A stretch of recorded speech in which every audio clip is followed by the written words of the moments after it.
शुरू करो। तो वन हमारी जीवन रेखा, कितने चैप्टर का नाम?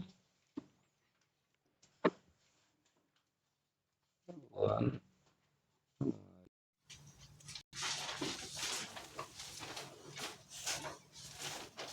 जीवन रेखा।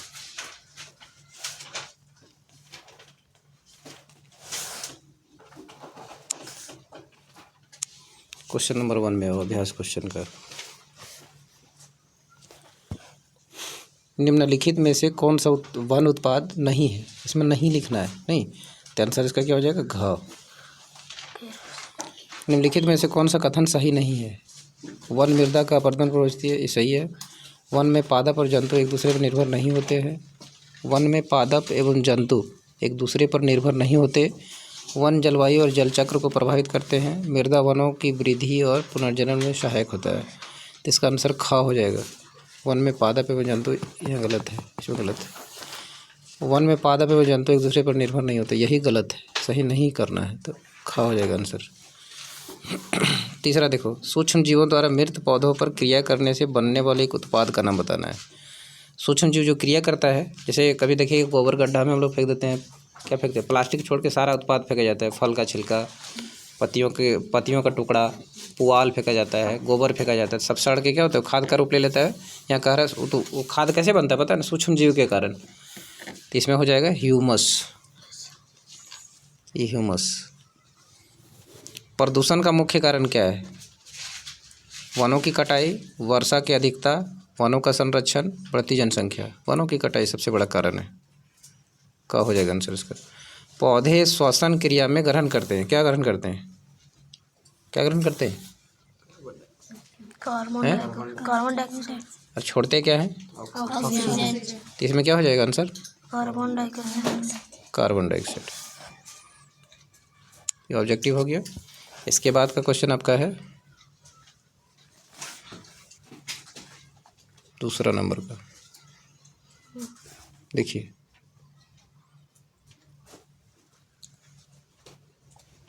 रिक्त स्थानों की पूर्ति कीजिए। कीट, तितलियां, मधुमक्खियां और पक्षी पुष्पीय पौधों का परागण में सहायता करते हैं। ठीक है।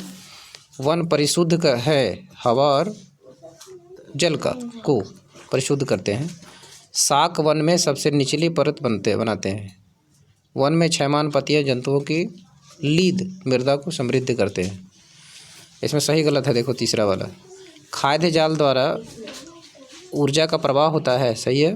पौधे श्वसन क्रिया में ऑक्सीजन गैस छोड़ते हैं, नहीं, गलत है। चलिए गलत है।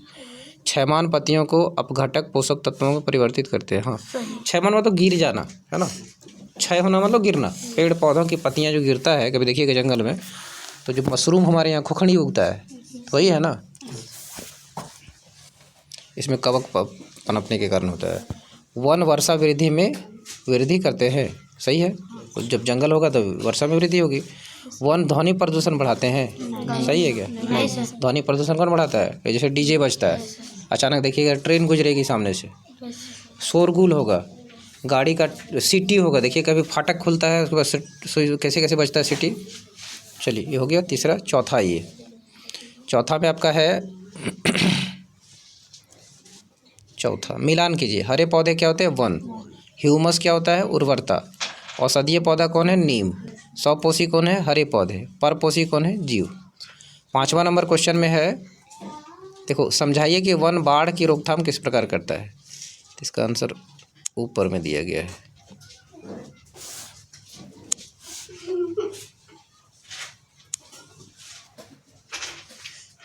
पाँच नंबर देखो,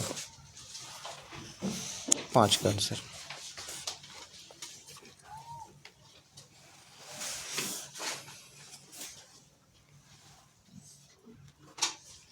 वन बाढ़ की रोकथाम इस प्रकार करते हैं। वनों के पेड़ पौधे पानी को सोख लेते हैं। बारिश का पानी पेड़ों और पौधों की पत्तियों पर गिरता है और सीधे ज़मीन पर नहीं गिरता है। यह धीरे धीरे वन की ज़मीन पर टपकता है और बाढ़ को रोकता है। कभी देखिएगा हम लोग कहीं बाहर जाते हैं, घर में नहीं होते हैं, तो पेड़ के नीचे हम लोग कभी कभार बच लेते हैं, है ना। बचना तो ऐसे नहीं चाहिए, जब भी बारिश होती है तो हमको पेड़ के नीचे नहीं होना चाहिए। लेकिन कभी कभार हम लोग होते हैं तो बाहर अगल बगल पानी गिरेगा, लेकिन वहाँ भी पानी गिरता है, लेकिन धीरे धीरे गिरता है, नहीं। ये क्या करता है, पत्ती अपने में रोक लेता है और वो पानी धीरे धीरे ज़मीन में गिराता है, और धीरे धीरे गिराता है, उससे बाढ़ में कमी आती है, पानी कमी आती है। वनों में मौजूद पेड़ों की जड़ें गहरी होती है, जो पानी को सोख लेती है और आगे प्रवाह को रोकती है। ज़मीन पे उसका जड़ भी सोखता है पानी। वन जल धीरे धीरे ज़मीन से रिसने देने में सहायक होते हैं। वन मृदा अपरदन को रोकते हैं। दूसरा भी कारण हो सकता है, वन मृदा अपरदन को रोकता है, ध्यान दीजिएगा इसको। 5वां नंबर का आंसर हो गया। अब 6ठा नंबर का देखो। 6ठा क्या है, अपघटक किन्हें कहते हैं, ये वन में क्या कार्य करते हैं। अपघटक एक सूक्ष्म जीव है जो मृत पौधों और जंतुओं उत्तकों का सेवन करते हैं ताकि इससे ह्यूमस बने। अपघटक वन में उगने वाले पौधों के लिए पोषक तत्वों की आपूर्ति को बनाए रखने में सहायक होते हैं। इस प्रकार वन एक गतिक सजीव इकाई है जो जीवन में क्षमता से भरपूर होता है। 7वां देखो, बताइए समझाइए कि वनों में कुछ भी व्यर्थ नहीं होता। सूक्ष्म जीव से लेकर के बड़े बड़े पेड़ पौधे जीव जंतु तक कुछ भी व्यर्थ नहीं होते। व्यर्थ मतलब खराब नहीं होता है। किसी को खराब आप नहीं कहिएगा। जैसे बड़ा बड़ा पेड़ है तो वो क्या करेंगे, पेड़ भी काम है ना, गिरने के बाद जैसे काटना तो नहीं है, पेड़ हम लोग को नहीं काटना है, तो गिरने के बाद क्या करते हैं हम लोग, उसका दरवाज़ा बनता है, सब वगैरह वगैरह। कहीं जंगल में रह भी गया ना तो मिट्टी का रूप ले लेता है वो, याद रखिएगा। मिट्टी के में बढ़ोतरी देता है वो, करता है वो।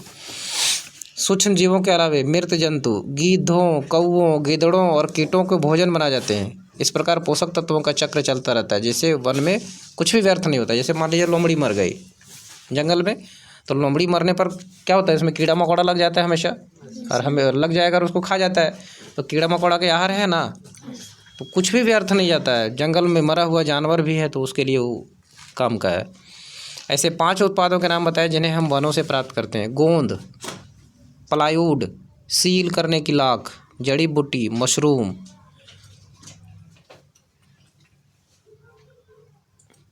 यही समाप्त हो गया। 8 ही क्वेश्चन था इसमें।